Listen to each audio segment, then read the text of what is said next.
Hi there, I'm Dana Hokana. How many of you have needed a better lope-off transition with your horse? I'm telling you, it is so important, transitions are, and that lope-off is very important. I don't care what event you do, or if you just trail ride and just want to enjoy your horse stepping off into the lope. And to teach a horse to correctly lope off, I want to go over a couple factors that are involved. The lope involves position, right? So the body has to be shaped and in position. It involves lift and it involves impulsion. And that means drive and energy coming through from the hindquarters to the front end. So this is a tip that I do to teach my horses to lope off.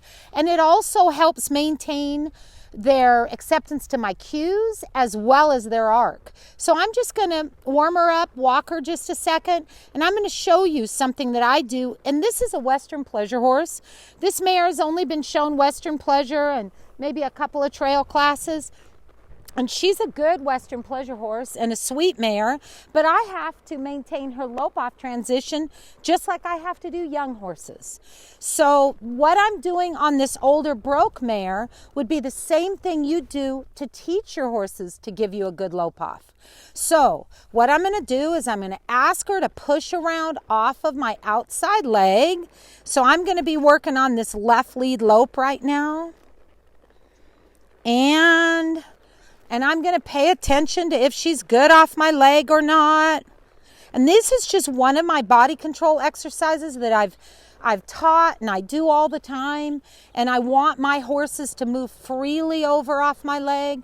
I want them to cross over. So that right rear should cross over the left rear. And here she's a little rushy to it, but I want to be able to just push and ask. Because let me just tell you, if your communication isn't good with your leg, in other words, if this spur or leg can't get you to move her over, lift, go, position, whatever you're asking, and she's angry or worried about it, you're not going to have a good lope. It's going to end up failing for you, right? And we don't want to fail at any of this. We want to succeed. So I check in with her heart while I'm doing it. I check in with her attitude, what I need. And so this is better. Good girl. So then I'll stop. Sometimes if I feel she's too forward or on her front end, I'll roll her back or back her a little. Then the next piece of that is I'll go ahead and ask her to follow the nose and almost draw up around herself. In other words, it's almost going to be like a turn on the haunches or a roll back. Almost going to be like a maneuver. Here we are, and then we're going to lope out of it.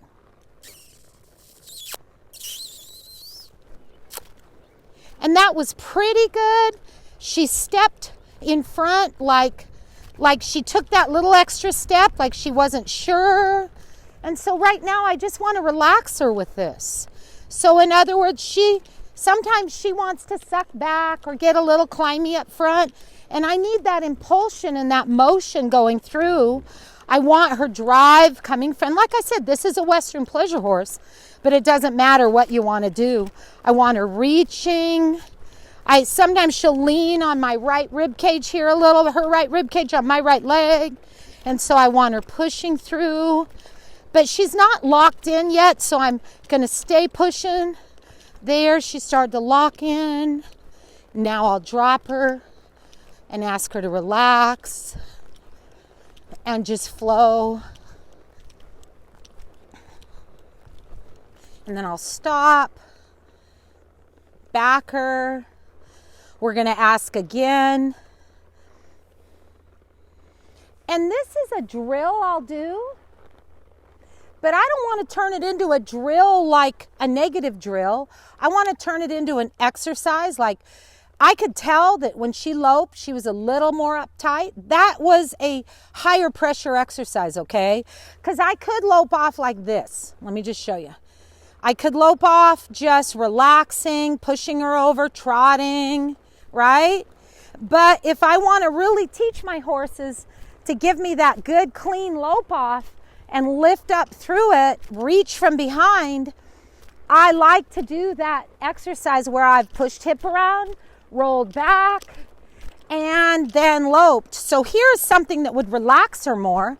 Just getting motion, pushing her over, and there, and lope. And this exercise for her is more soothing to her, okay?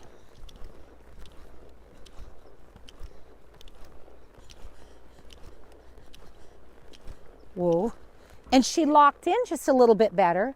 But that other exercise had components in it that will build her for the big picture even better. So we're going to continue with that and work on that more. I'm telling you, if you want to start your colts right and teach them to lope off, once you put that little bit of body control on them, they'll lope off good. And why does it work so well? Because it reinforces the arc. Think about it. The hip to the inside, right? But we don't want to leave them sideways with too much hip to the inside like a lot of pleasure horses have given a bad rap for. That's no way to lope off. We don't want the shoulders over here and the hips so far inside. That's not balanced, right? I don't go for all that. We want a balanced, good lope off.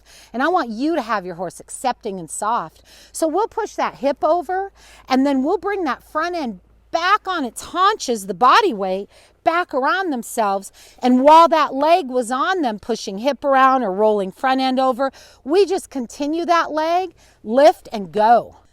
That is a cool exercise. So we're going to keep working with this. Stay tuned for more. I am so excited to teach you about the lope off transition. Just think about it. In your riding of your horse, after you've built the basics on them, they whoa, they back, they side pass, they turn, they go forward right off your leg.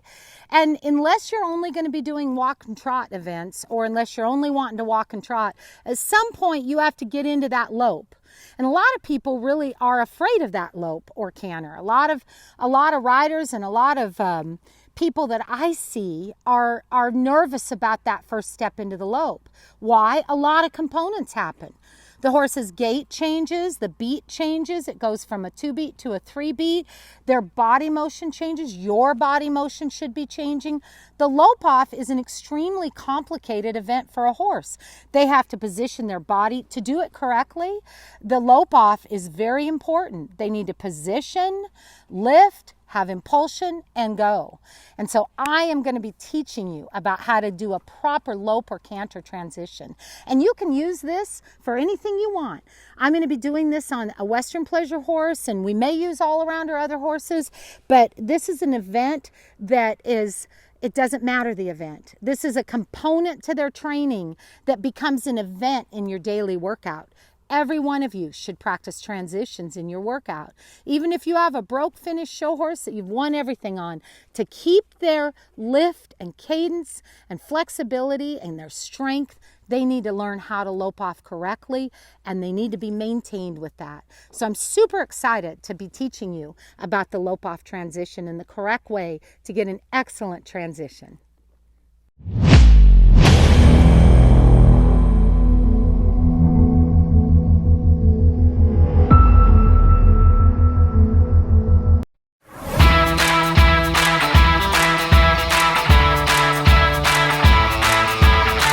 For 10 years, I've used the TR3 Classic drag to keep my performance horses at their peak. And now I'm so excited to say that we now have that TR3 E-Series. There just isn't anything better than that TR3 Arena drag to help make my performance and my program complete. So no matter the size of your program, good footing should matter to you. So contact ABI today and get your Arena drag.